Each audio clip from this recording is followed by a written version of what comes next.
welcome to the Frustration to Freedom podcast. My name is Mike Bemis, Senior Advisor Development Consultant at Simplicity Minneapolis. I got my partner in crime here, Jeremy Karja, also Senior Advisor Development Consultant at Simplicity Minneapolis. I'm excited about this episode, Jeremy.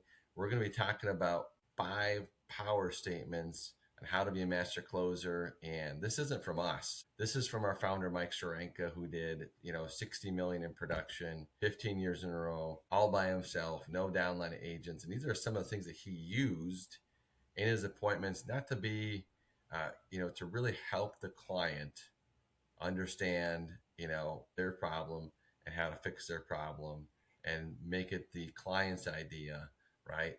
That they want to do this. Jeremy, why are you using some of these power phrases like we're going to talk about and review today? Why are they important in your appointment process? Yeah, I think it's important, Mike, for the audience to know that these power phrases, they sound good, from the outside, but you got to understand how good they are as you actually use them. Mike, I've heard people say, and our founder would tell you that one of these power phrases has made him $1 million in commissions, just one.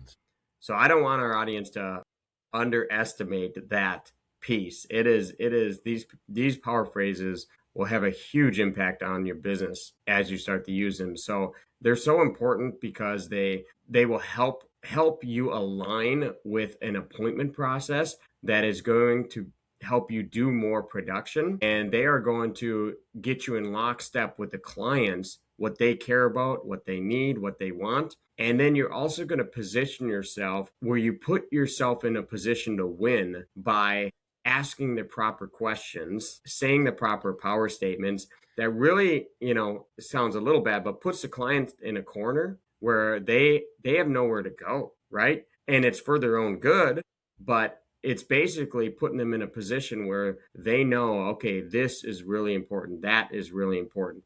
In order to have a successful retirement, I have to do X, Y, Z. So it's like, hey, don't blame me.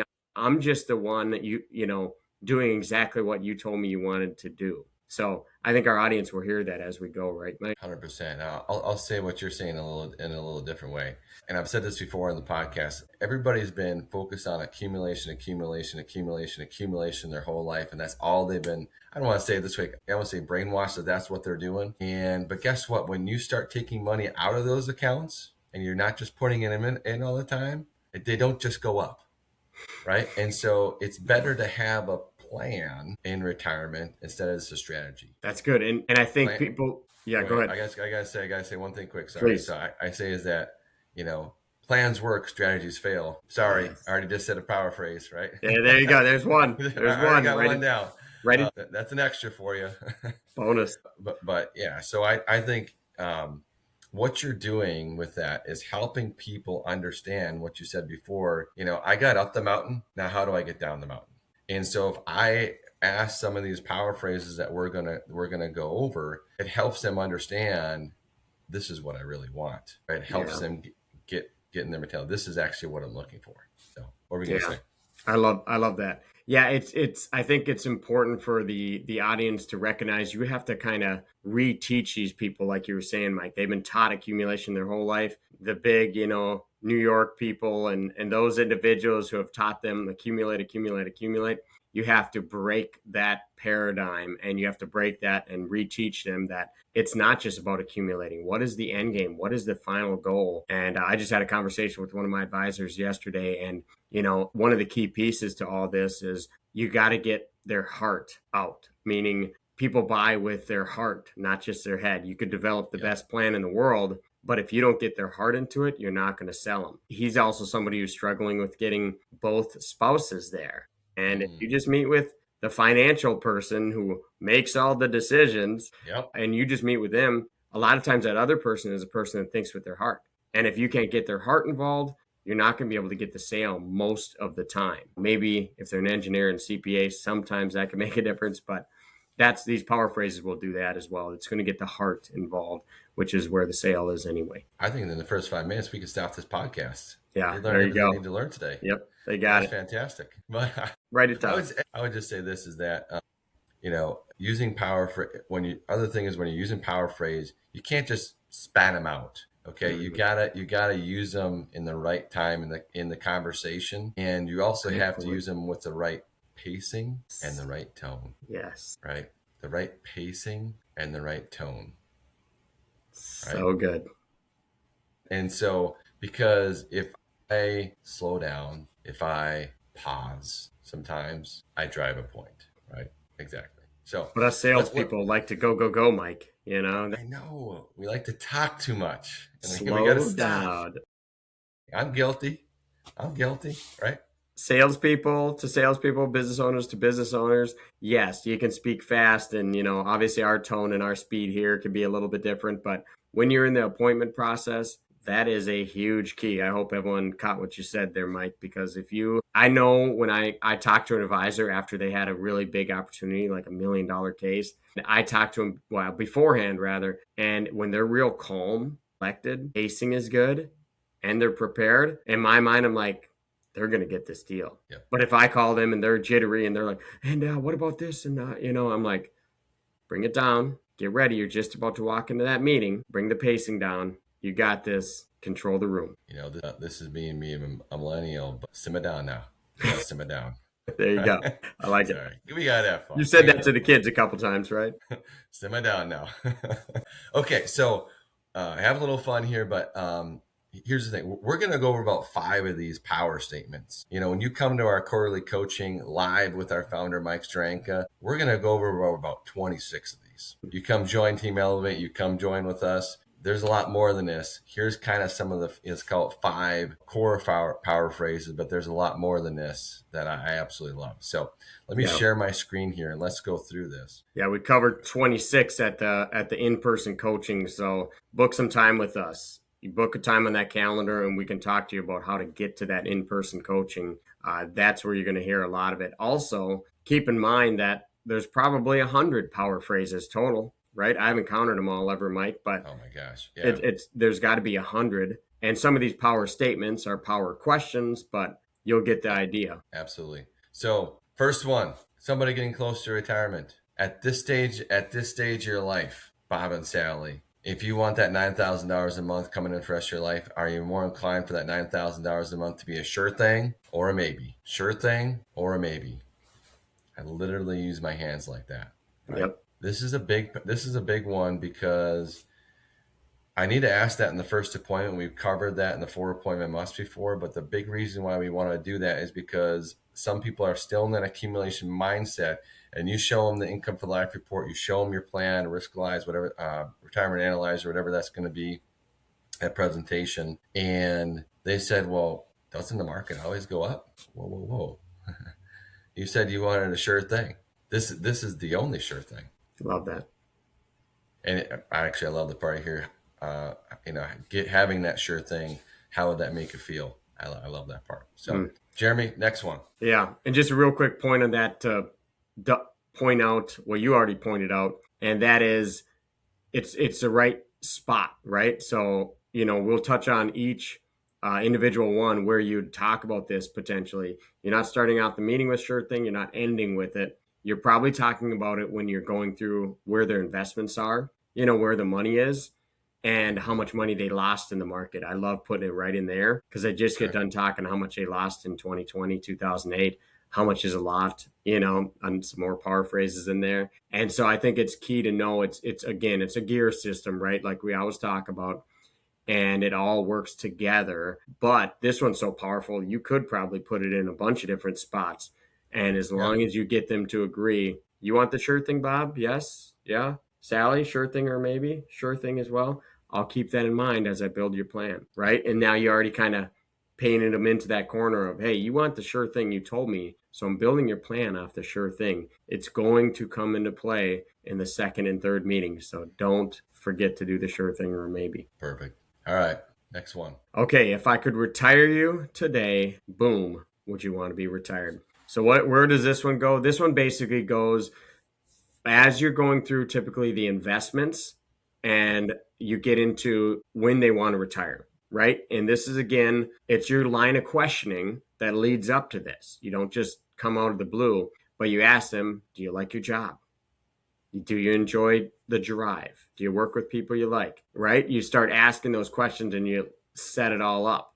And then you say, you know what, Bob, it's a long drive into work. What if I could retire you today? In fact, I've got to do the assessment, but boom, slam your hand on the table. You're retired today. Congratulations. Call in on work on Monday. And then Bob says, that sounds great. Let's do it. Or Bob says, whoa, whoa, whoa. Hold on, Jeremy. Maybe not today. Maybe I still have a project I'm doing, and I want to see your assessment. Yeah, we're going to look at the assessment, but I do want to retire soon. Okay. So what I'm hearing you say, Bob, is that you would like the option to retire. So if all of a sudden the drive gets long, all of a sudden you hate your boss, all of a sudden one of your loved ones gets sick, you want the option to say, hey, I'm done at any moment. Is that what I'm hearing you say, Bob? And Mike, who's going to say no to that? Nobody's going to say no to that. I love that. And let's say we put you in a position that you can retire to. Not that you have to, but would you like to be in control? Yeah. Of when you walk away? Because I love what you said. You get a new boss, right? Things change, some rules change, whatever happens, and it's not the same as it is today. Would you like to be in a position that you can walk away when you want and you're in control? Yeah, I love that.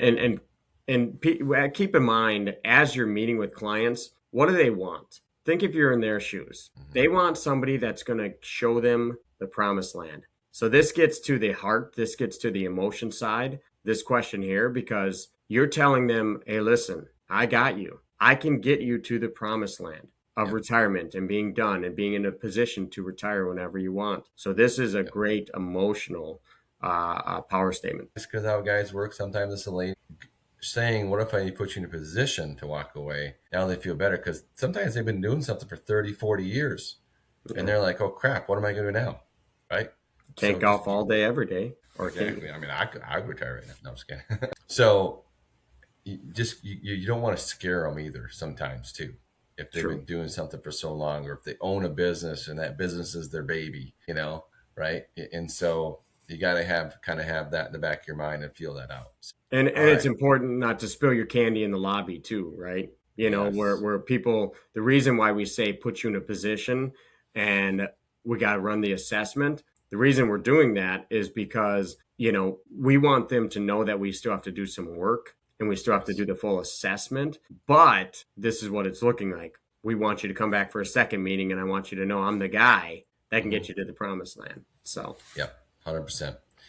All right, next one. On the scale of 1 to 10, 1 being not good, 10 being the best, what number would you put that on? So when you're using this one, there's a couple different, places that you could use this. It could be, on a scale of 1 to 10, 1 being not good, 10 being, this is really important to me. How important is it that you never run out of money? A 10. 10. Okay. How important is it that, that you're able to spend time with your wife and do the things that you want to do? Scale of 1 to 10. Right. I mean, a 10. Right. So there are multiple different times that you can use this. You can use this option. But one of the ones I really like is at the end of the appointment. Sometimes Mike Stranka would just get a feeling for what they're thinking. Maybe we don't close in the second appointment, which happens. Mm-hmm. There are some people that need to think about it, right? And so you can kind of gauge what they're thinking. Out of what I've showed you so far, give me a scale, just so I have an idea where you're at. Now, I don't need an answer today, but give me an idea where you're at. What I've showed you so far, give me a scale of 1 to 10. 1 being not good, 10 being wow. Mike, you knocked it out of the park, right? I know Stranka he had in his office, he had an elevator that he walked people to. Sometimes you do that after they left the table. Right. So now it's almost like the guard is down because they've left your office. They left the table. Maybe you're walking them out to the lobby, or you're walking them to the elevator. That's an awesome time to use that because the guard's down and it'll just give you an idea of what they're really thinking. Yeah. I love that, Mike. Yeah. It's like they say, you don't overuse it. Use it for dramatic effect, but it is very powerful because if they say they're a 7 or a higher, Mike would tell them, hey, That's great. Usually 7 or higher become clients. Look forward to seeing you next Tuesday at 10. Yep. Right? He's planting that little seed. And scale of 1 to 10 can be used in so many different ways. But yeah, basically, if you use it in the right way, it's a powerful tool. So yeah, this is an important one. All right, I like this one. So some people take this to the next level and buy an actual magic wand and hang it on the wall, one of our top producers. Yep. And some people just talk about it. Either one is fine. So essentially what you're saying, again, we're going back to the emotion, right? And we're going back to getting them to the promised land.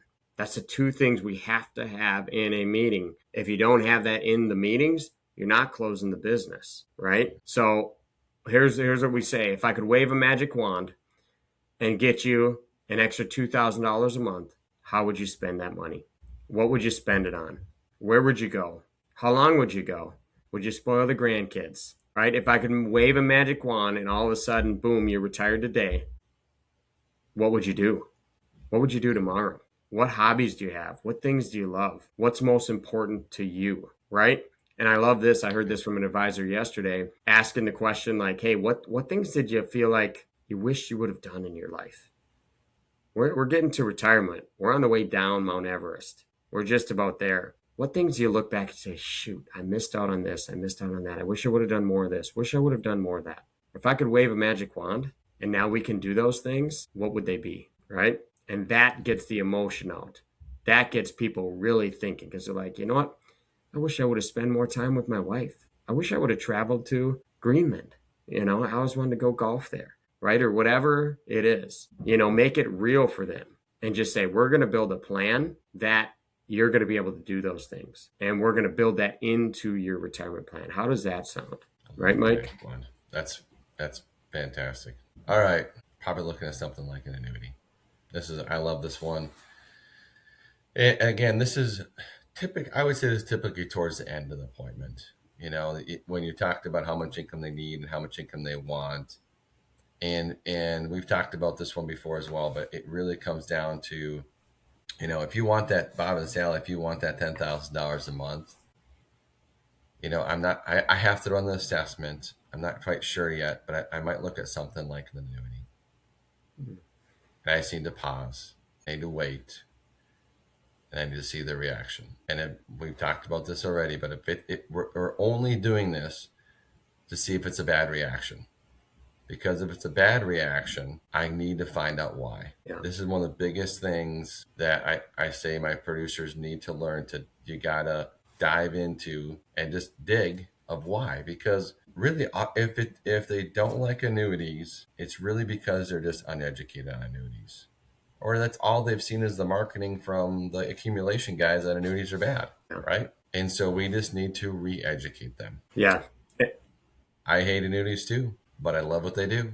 Yeah. It's crucial you do this in the first meeting too, right? You don't want to get to the close and showing them an annuity, and all of a sudden they say, "Oh, Mike, I hate annuities. I would never do an annuity." Right? My grandma had one. She lost all of her money. My aunt had one, and they paid huge fees and still, or they locked up all the money, right? They had some experience with it or heard of some experience, or like you said, saw the marketing that they're bad. And so it's crucial you get that out. Now, if you cannot read them, if they don't give you the big cross shoulders or tell you why they hate them or why they don't like them, I would actually ask them, have you heard of annuities? What do you know about annuities? And get the reaction, because maybe they're a poker player and you can't read them, right? It's true. And so you ask that question and then you find out their experience with it, because you don't want to have all that momentum going into the second meeting and the close and you think, hey, I got a good case, and then you lose it all because they hate annuities. So if you get that out in that first meeting, you're going to know where they stand and you're going to be able to overcome that gap pretty easy. Like, for example, Mike, if they say, I lock up all my money, that's what I saw my grandma do. What do the advisors say to that? I don't want to lock up your money either. Who said we want to lock up your money? Well, that's what I heard annuities do, Mike. You're right. There are some that do. I don't like that kind. You have different ones? There's different kinds of annuities, just like there's different kinds of cars, right? There's lots of different kinds of cars that do lots of different things for different purposes. One of our other, coaches here at Simplicity say, all products have attributes, and and to solve certain problems, right? And so there are called a irrevocable annuity, and that's the type of annuity that you're talking about, that where you lock Mm. up your money, you can't change your mind. Some of them, if you die, your beneficiaries get nothing. I don't like that kind. There are a small percentage of annuities I do like that are called irrevocable annuities, where I still get that same pension like income for the rest of my life, but I don't lock up my money. I can get access to it, some of the in emergencies. If I get sick or in a nursing home, I can get access to all the money. And when I die, whatever's left goes to my beneficiaries. And so for some of my clients, it's been a really good thing.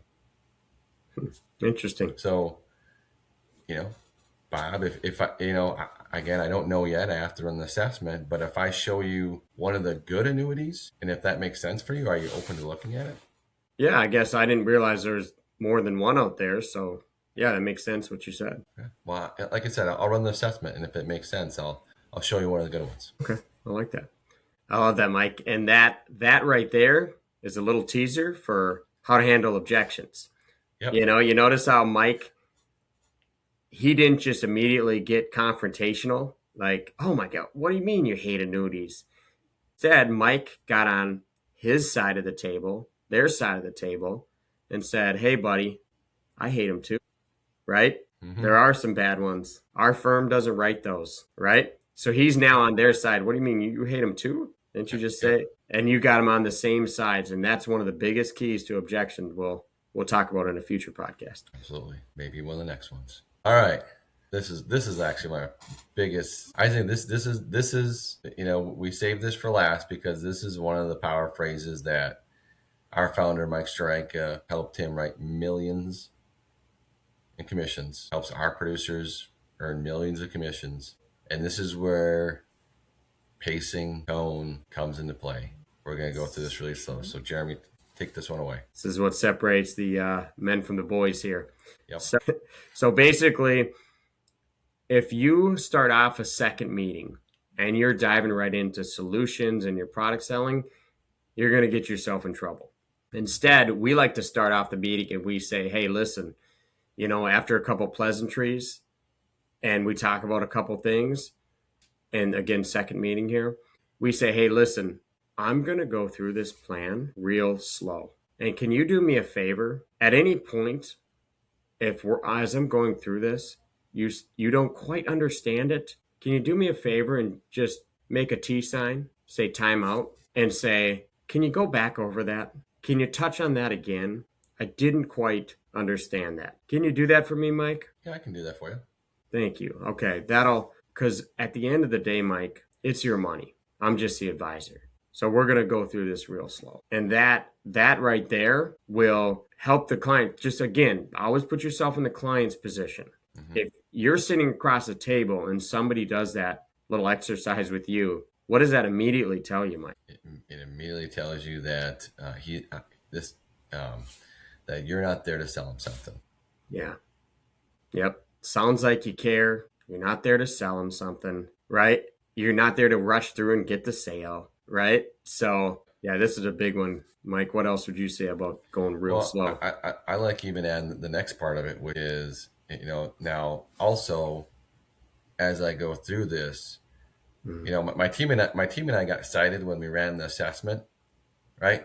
Because I think you're really going to like this. So when also, again, I want you to stop me if you have questions, but also when the light bulb goes off, and this makes sense like it did for my team and I want you to let me know that you get it, and I'll show you what the next step is. Love that.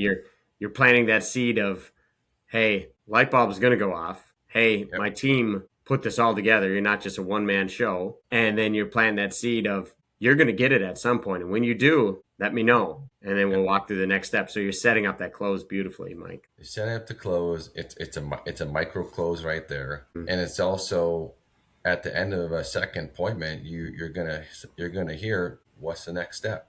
Just a little bit of paperwork to establish the accounts. Yep. Love that. Right? And so you're going to hear that. So you break down the barrier that you're not going to sell them something, but you also give them authority that we can't do this today, right? That is an option. I love that. So awesome. So this was, when we actually ended up being 6 or 7 kind of in there, as we added a couple extra of Those are free. the power statements. There's about 26 different ones. Again, you come on board with Team Elevate, you come to our live in-person coaching. We're going to go through this. We're going to go through the pacing. You're going to see Mike Stranka do a live first appointment. And this is the one thing when people come to our coaching, I feel like they don't always get. I try to emphasize with my producers is watch his pacing, watch his tone, watch when he pauses. And I'm not saying you're being like a master wizard or anything, but there's things you can do to drive points home so that it helps the client understand and help them make their own decision. Yeah, I don't want to be overly dramatic, but seeing him go through a first meeting for some advisors, if you've been doing this a long time and you're stuck at that plateau and you can't break through, sometimes that can be the game changer. Understanding how to do that. If you have a steady flow of prospects, you have your marketing down, that's one of the next biggest pieces. So This is a good one. This might be one of the fan favorites right here, Mike. This might be a fan favorite. So again, if you want help with your appointment process, you want to grow and you want to get to the next level, if you're frustrated and you're like, I've been at this certain level for the last 5-6 years, what do I have to do to break through, right? Come click on our calendar link, come join Team Elevate. You're going to get Jeremy or I. You're going to talk to us directly and we'll help you reach your goals. We have something called the Best Year Ever Plan, where we break down specifically step by step how to reach your goals in the next 12 months. And keep in mind, a lot of you who are with a group, you got to ask yourself at some point, are they helping you grow? Are they helping you see more people? Are they helping you get to that next level? If the answer isn't absolutely, Jeremy, then we should talk. And we'll date before we marry. So we're not saying you have to ditch him day one after a conversation. Just have a conversation. We'll make an assessment. We'll put out a dating plan. And if things work out, we could talk about marriage 3 months, 6 months, right? I love that, Jeremy. I say that all the time. So, all right, let's go. Team Elevate. See you guys next call.